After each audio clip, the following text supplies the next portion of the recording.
Why is it important today? And somebody just sent me a message and says, really, I mean, we're in a global world where English or French is the order of the day. Why are we so concerned about communicating in the local language? Doc. All right. So I'm very happy our two mothers have shared some insights regarding how they are doing it. And I commend them. It's not easy. These are children go to school, and on many occasions they are forced to speak English. It's sad to say that in some schools, speaking a local language is punishable, which I find it very offensive. And that makes parenting, when it comes to using the first language, becomes very difficult. Now, I must say, you read an article from U.S. Yeah. We have similar articles in other settings. Why do you think many of the U.S. schools, they encourage their students to take a foreign language? You go to many United States schools, they have Department of African Studies, Asian Studies, and they encourage their own students to do at least a language other than the English. Because in U.S., the only language they know is English. In Ghana, we have over 80 different languages.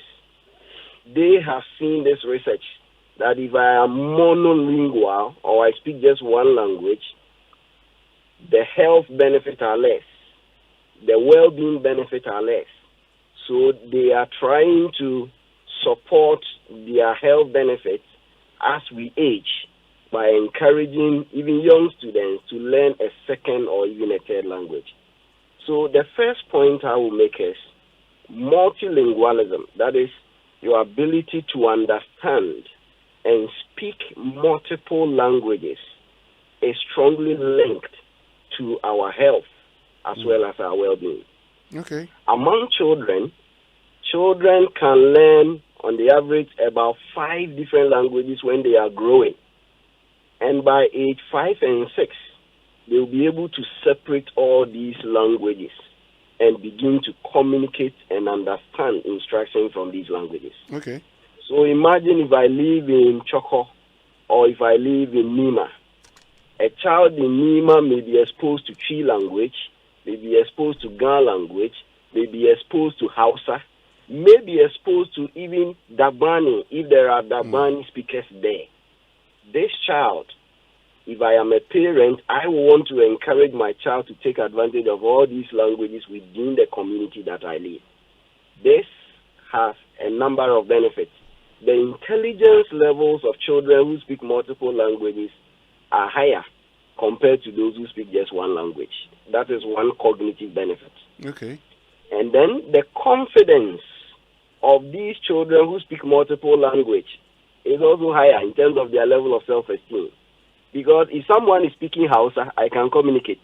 So I am there. My presence is felt. If the person is speaking Twi, here I am. Ga, here I am. Just using, let's say, the Nima example as what I'm trying to highlight. So there is a link between multilingualism and intelligence, confidence, and self-esteem at that level. Okay. When these ones grow, multilingualism supports healthy aging. Currently, I shared with you, we are doing a research, myself, Dr. Anderson, and Mr. Parima, we are doing a research on multilingualism and well-being. Sure. And multilingualism has been found to actually protect against symptoms of Alzheimer's dementia in old age. Let me explain it simply. Please go ahead. As I grow older, if someone speaks English and I understand, it hits some nerves. So the nerves becomes activated in my brain.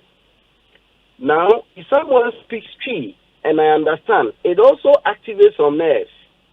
So there is brain stimulation. The person speaks Hausa, and then there is another stimulation. The person speaks Ewe, there is another stimulation. It keeps your brain active. And because of this, your brain is always working, and the more your brain works, it slows down memory loss. That is what we mean by Alzheimer's dementia. And so, as a country with over 80 different languages, you and I know that we do not have a strong healthcare system. And because we don't have a strong healthcare system, especially for the older adults, palliative care, we are not so strong. Why don't we take advantage of encouraging multilingualism so that the likelihood of a number of Ghanaians developing dementia is reduced drastically? That could be an easy one for us. Now, another thing that I need to say, first language communities have lower dropout rates, especially among school-going children. So what this means is that if in all the 80 languages spoken in Ghana, these communities, in one way or the other, we try to teach people in their own languages, definitely these children will have some form of education. I must say that instructing in English is not to say that that is the only way of educating people, promoting literacy. No. And we can train people in these languages so that they can bring the values, the skill set that we need in children from these communities. It is also linked to improved learning outcomes.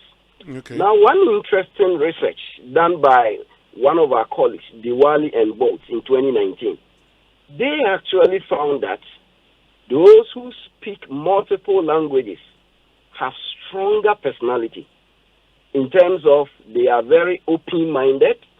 These ones are very tolerant as far as the views of others are concerned, and these ones promote a sense of belonging and a sense of community. Is this not what we want as a country so that we will be harmonious, we will be peaceful? That is certainly what we want.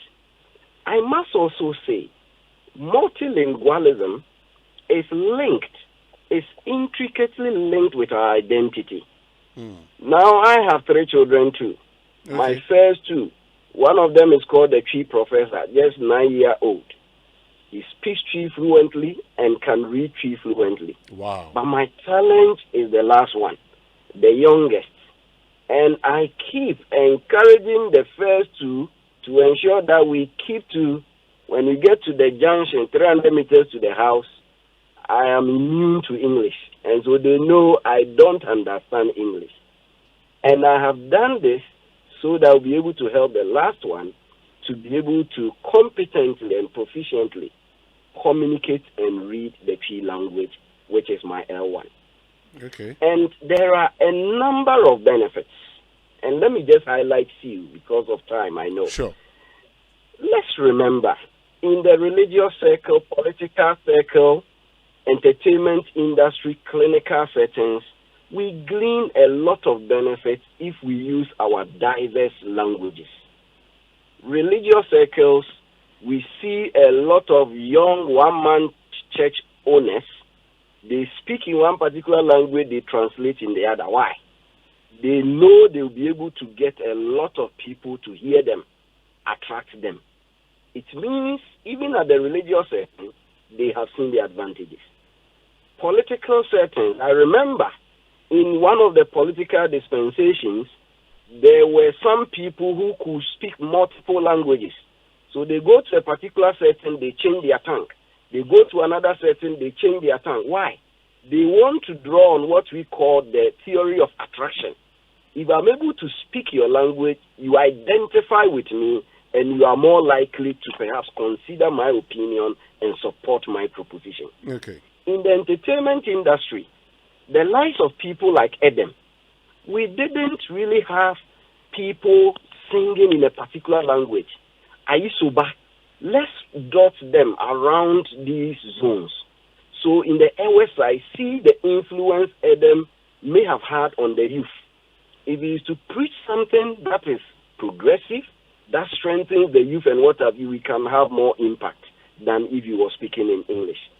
And lastly, in clinical settings, during the difficult moments when we were hit with COVID, the Ghana Psychological Association supported the National COVID-19 Response Initiative.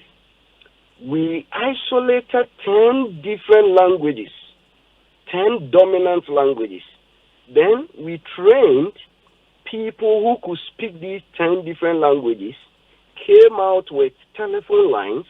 So if you speak any of these 10 languages, these are the numbers.